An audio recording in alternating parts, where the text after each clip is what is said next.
বিসমিল্লাহির রহমানির রহিম। প্রথমে আমি মহান রব্বুল আলামিনের কাছে কৃতজ্ঞতা জানাচ্ছি এবং আপনারা সবাই আমার জন্য দোয়া করবেন যেন এই গুরু দায়িত্ব সুন্দরভাবে আমি পালন করতে পারি। আমি কথা দিচ্ছি যে কখনো অতীতেও কখনো হয়নি এবং ভবিষ্যতে হবে না। আমরা যে সমস্ত ইনফরমেশন আপনাদের দিব সবগুলো বস্তুনিষ্ঠ।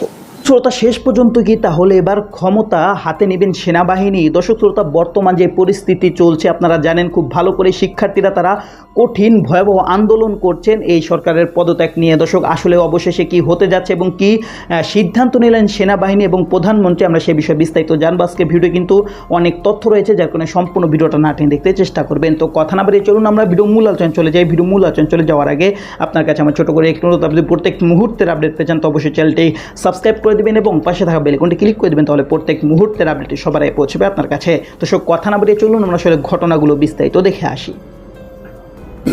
আপনারা সবাই আমার জন্য দোয়া করবেন যেন এই গুরু দায়িত্ব সুন্দরভাবে আমি পালন করতে পারি।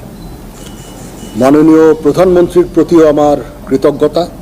উনি আমাকে এই দায়িত্ব অর্পণ করেছেন। অতীতে ওনার সাথে আমি পিএসওএফডি হিসাবে 3 বছরেরও বেশি সময় আমি চাকরি করেছি। ওনার সাথে আমার যে চাকরির অভিজ্ঞতা সেটা অত্যন্ত ভালো।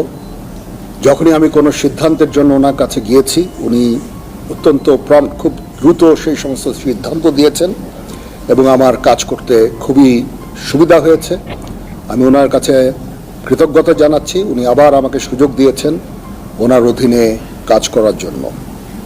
বঙ্গবন্ধুর প্রতি কৃতজ্ঞতা। উনি আমাদের একটা স্বাধীন সার্বভৌম দেশ দিয়েছেন এবং যেই দেশে আজকে আমি, সেই স্বাধীন দেশের আমি আজকে সেনাপ্রধান। সমস্ত শহীদদের প্রতি আমার কৃতজ্ঞতা, সমস্ত মুক্তিযোদ্ধাদের প্রতি আমার কৃতজ্ঞতা। তারা তাদের সোনালী দিনগুলো আমাদের জন্য উৎসর্গ করেছেন এবং আজকে আমরা এই স্বাধীন সার্বভৌম দেশ পেয়েছি। আমার সমস্ত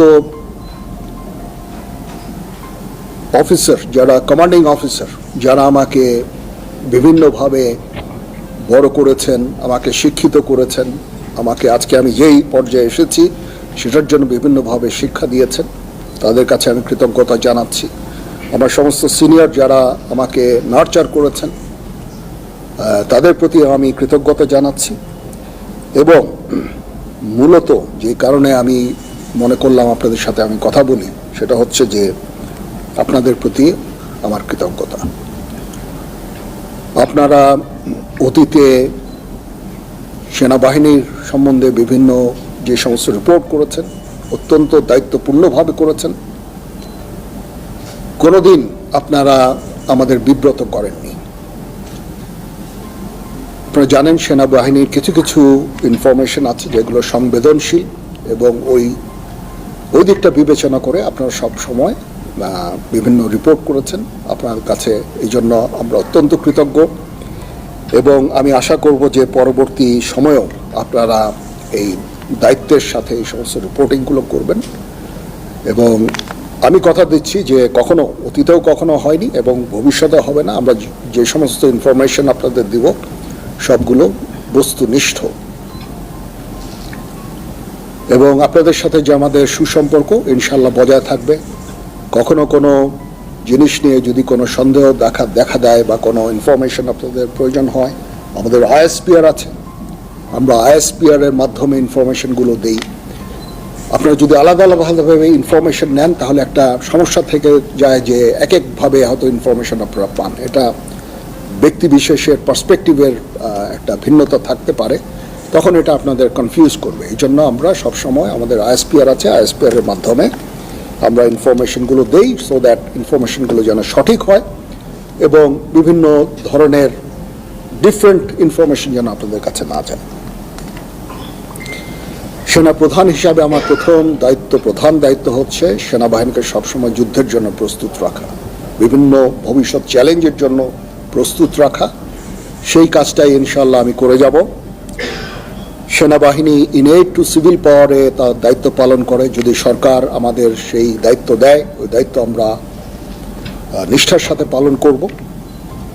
দুর্যোগ মোকাবেলায় যখন সরকার আমাদের নিয়োগ দিবে, ইনশাআল্লাহ আমরা সেই সমস্ত দায়িত্ব ভালোভাবে পালন করব। দেশ গঠনে আমাদের নিয়োগ দিলে সেটাও করব। বিশ্ব শান্তির জন্য আমরা কাজ করে যাচ্ছি। আমরা ইউএন মিশনে আমরা ডিপ্লয় হই, বিভিন্ন ইউএন অপারেশনগুলো আমরা করি, শান্তি রক্ষার জন্য, বিশ্ব শান্তির জন্য আমরা কাজ করে যাই। সেগুলো ইনশাআল্লাহ জারি থাকবে। এবং আমি আমার প্রাক্তন সমস্ত সেনাপ্রধানদের প্রতি আমি কৃতজ্ঞতা জানাচ্ছি। ওনারা আজকে ওনাদের শ্রম দিয়ে, ওনাদের মেধা দিয়ে আজকে যে অবস্থায় সেনাবাহিনীকে রেখেছেন, আমি সেই অবস্থা থেকে সেনাবাহিনীকে আরও সামনে এগিয়ে নিয়ে যেতে চাই। ওনারা অনেক পরিশ্রম করেছেন এবং সেনাবাহিনীকে একটা অত্যন্ত সুন্দর জায়গায় আমি পেয়েছি আমার এর আগে সেনাপ্রধানের কাছ থেকে। ইনশাআল্লাহ আমি ভবিষ্যতে সেনাবাহিনীকে এগিয়ে নিয়ে যাওয়ার আমার সর্বাত্মক চেষ্টা আমি জারি রাখব এবং দেশ এবং জনগণের প্রয়োজনে যখন প্রয়োজন হবে আমরা সর্বদা নিয়োজিত থাকব এবং জাতির পাশে থাকব ইনশাআল্লাহ। তো এই হচ্ছে দেশ জাতির কাছে এবং আপনাদের কাছে আমার অঙ্গীকার। মোটামুটি এই কয়েকটা কথাই আমার ছিল। আপনাদের যদি কোনো প্রশ্ন থাকে, কিছু জানতে চান, আমার সাথে কোনো কিছু শেয়ার করতে চান, ইউ মোস্ট ওয়েলকাম। জি, আমার অতীতে যা সেনাপ্রধানরা যারা কাজ করেছেন অত্যন্ত ভালোভাবে কাজ করেছেন। তারপরেও শৃঙ্খলা একটা ইস্যু থেকেই যায়। সেনাবাহিনীকে সবসময় সুশৃঙ্খল রাখতে আমি কাজ করে যাব। ট্রেনিং আমরা সবসময় করছি। তো দর্শক, আপনার ভিডিওটি দেখলেন। ভিডিও দেখে যদি আপনার কোনো মন্তব্য থাকে তাহলে অবশ্যই কমেন্ট বক্সে আপনার মূল্যবান মন্তব্য জানিয়ে দেবেন। দর্শক, এখন আমরা পরবর্তী আরেকটি ভিডিও দেখব, যেটাতে আমরা আরও কিছু তথ্য আমরা জানতে পারবো। দর্শক, চলুন আমরা সেই ভিডিওটি বিস্তারিত দেখে আসি। এই ট্রেনিংটা যেন জারি থাকে সেই দিকটা আমি দেখব। আমরা ইউএন মিশনে চ্যালেঞ্জিং দায়িত্ব পালন করছি। আমাদের অফিসার্স, সৈনিকরা সবসময় ওখানে কাজ করে যাচ্ছে। এইটাও একটা চ্যালেঞ্জ এবং এটাকে সামনে নিয়ে যাওয়া এবং এটা জারি রাখা, সেই কাজগুলো আমি করব।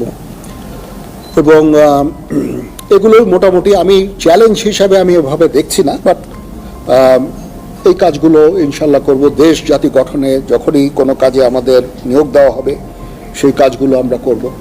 এটার প্রধান কারণ হচ্ছে আপনাদের কাছে কৃতজ্ঞতা জানানো।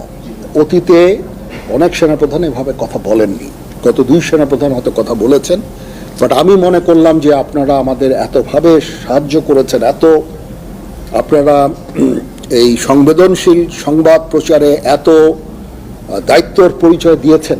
আমি যদি আপনাদের সাথে কথা না বলি সেটা মোটেই সমীচীন হবে না। আপনাদের প্রতি কৃতজ্ঞতা জানানোর জন্য বেসিক্যালি, এবং পরবর্তীতেও যেন আপনারা আমাদেরকে এইভাবে সাহায্য সহযোগিতা করেন, সেই জন্য আমি মনে করেছি যে এটা আমার জন্য অত্যন্ত জরুরি যে আমি আপনাদের সাথে কথা বলি।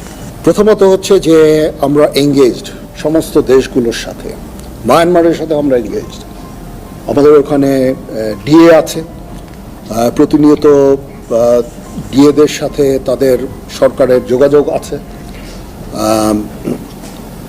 এবং আমাদের মধ্যে একটা আন্ডারস্ট্যান্ডিং আছে। আমি এই মুহূর্তে মনে করি না যে তারা নিজেরাই নিজেদের দেশে অলরেডি একটা সিভিল ওয়ারের মতো নিয়োজিত আছে। সিভিল ওয়ারে তারা কোনো ধরনের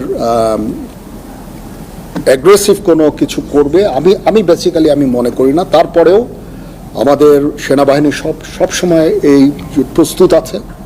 নেভি আছে, নেভি তার পেট্রোলিং বাড়িয়েছে, সেখানে তারা ফ্রিগেট পাঠিয়ে সবসময় পেট্রোলিং করছে। বর্ডার গার্ডও প্রস্তুত আছে, যারা সেন্ট মার্টিনসে ডিপ্লয় থাকে সবসময়। এটা আগেও ছিল, বাট ইন ডুইং সো আমরা কোনো ধরনের প্রভোকেশন আমরা করি না। মায়ানমারের সাথে আমাদের রোহিঙ্গা ইস্যু ছাড়া there is no other issue. আমরা চাই যে তারা এই রোহিঙ্গাদের ফেরত নিয়ে যাক। তাছাড়া তো দর্শক, আপনার সম্পূর্ণ ভিডিও দেখলেন। সম্পূর্ণ ভিডিও দেখে যদি আপনার কোনো মন্তব্য থাকে তাহলে অবশ্যই কমেন্ট বক্সে আপনার মূল্যবান মন্তব্য জানিয়ে দেবেন। তো দর্শক, কথা বলতে বলতে আমরা ভিডিও শেষ পেয়ে চলে এসেছি। ভিডিওটি শেষ করার আগে আপনার কাছে আবার অনুরোধ করছি, আপনি যদি প্রত্যেক মুহূর্তের যে চলমান পরিস্থিতি চলছে তার আপডেটগুলো জানতে চান তাহলে অবশ্যই আমার চ্যানেলটি সাবস্ক্রাইব করে রাখবেন এবং পাশে থাকা বেল আইকনটি ক্লিক করে রাখবেন, তাহলে প্রত্যেক মুহূর্তের আপডেট নিউজগুলো সবার আগে পৌঁছাবে আপনার কাছে। তো দর্শক, ভিডিও শেষ কিছু ভালো থাকবেন, সুস্থ থাকবেন। আল্লাহ হাফেজ।